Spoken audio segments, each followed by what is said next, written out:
Good morning. In securing approvals for contract awards of a project with high construction costs, it is crucial to adhere to the procurement policy guidelines set out in the Welsh Government procurement policy and the new public procurement rules outlined in the Procurement Act of 2023. The interface with UK international and domestic trade policy, environmental, social governance and net zero targets all have to be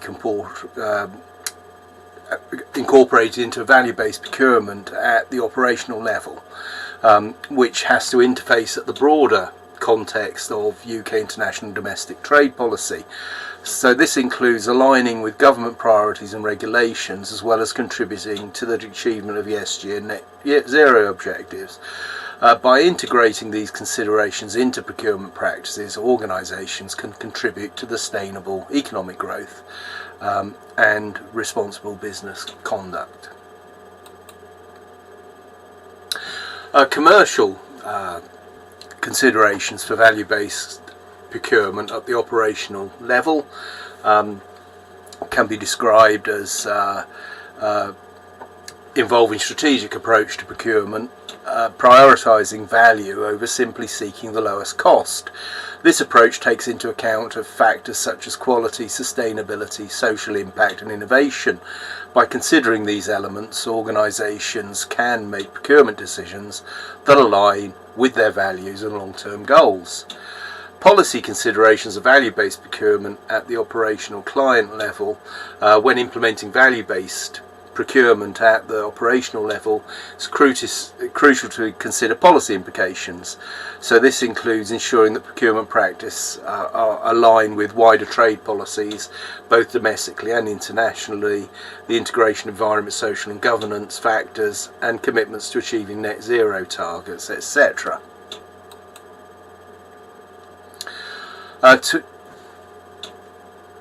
So taking that as a whole, what I've done is write a covering letter and a checklist. So dear colleagues, what factors would you consider when securing approvals for contract award of projects which has high construction costs? In consideration of securing approvals for high construction projects, cost projects, it's imperative to adhere to a comprehensive checklist to ensure optimal outcomes. The checklist encompasses various factors and considerations, including compliance with legislative changes, thorough review of the project or scheme being reported on, tender bids on that scheme, financial viability assessments, and alignment with property procedure rules and the legal regulations. Additionally, it's crucial to address any increase in costs compared to any original reporting, legal implications and mitigations for compliance with grant terms, delegation of authority for post-tender due diligence and bidder appointment, as well as alignment with financial, legal, equality, well-being and policy implications. Furthermore, the procurement rules and procedures emphasise value-based procurement, sustainable risk assessment, and the use of the single procurement document for works valued over £75,000. The encouragement of innovation and collaboration for cost reduction and service improvement. Tender evaluation criteria need to be checked off. Ways of working, emphasis on attention to procurement, financial viability, legal compliance, equality, well-being and policy implications are an integral part of the checklist. Overall, the checklist would aim to ensure fair treatment of all bidders and contractors, demonstrate that, proportionate scrutiny based on project scale, and transparent communication of the awarding criteria. By integrating technical and legal considerations within a framework aligned with the canons of public procurement, the goal is to mitigate risks and contribute to the sustainable development of the client governing organisation while delivering the best outcomes for the communities being served. So that's the covering letter, and here is the checklist. And so as an overview to that, you can see three coloured things: wider public policy context, commercial considerations, and then the operational client value considerations. And down the left hand side are some slides I've chosen. That's a commercial category gap management slide, sell to Wales practice, SID. These are the 5 ways of working, and these are the social goals which procurement policy should seek to incorporate. So, an overview of that: securing improvements for contracts involving high construction costs is a critical process and demands strategic, stringent procurement policy guidelines observance. The new public procurement rules outlined in the Procurement Act of 2023 and the Social Partnership and Public Procurement Act Wales 2023, understanding the wider context of public sector procurement in relation to international trade policies, the World Trade Organization rules, etc., adhering to the canons of public procurement, which are equal treatment, proportionality, non-discrimination and transparency. It's crucial in integrating technical and legal considerations into a robust framework, which this checklist effectively is trying to do, and the value-based procurement, sustainable risk assessment, adherence to procurement rules are all catered for.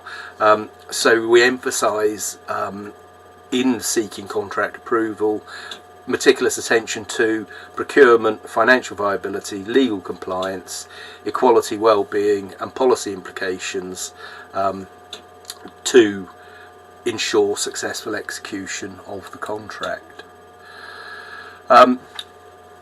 The Cardiff Council has implemented a comprehensive framework for public sector procurement and has a digital interface with the Welsh procurement institutions and public bodies facilitated through Sell to Wales, Proactis and the new portal SID.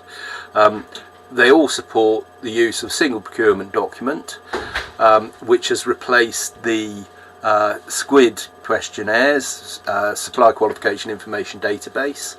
The phased introduction of the SPD since 2018 is a significant advancement to benefit small and medium enterprises and reducing participation barriers, aligned with the 2015 regulations, which were still aligned to the European Single Procurement Document.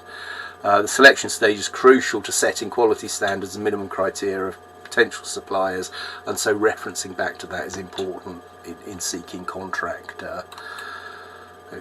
So part 4 of the rules of procedure, contract standing orders and procurement, and the 72 Local Government Act are important considerations which are encapsulated but still relevant to understanding the context and the evolution of what we're aiming for.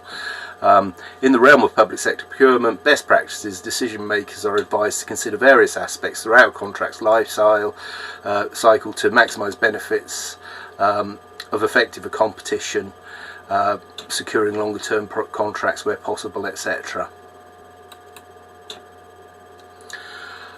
Values-based procurement as opposed to value-based procurement, and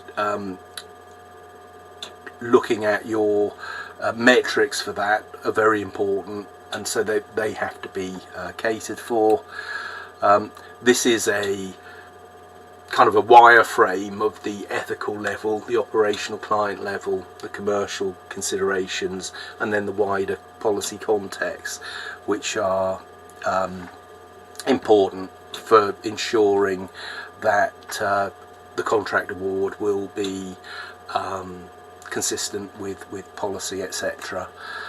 And the figures involved, as you see here, this is 2015 World Trade Organization Procurement Act, Social Partnership Procurement Wales Act, etc.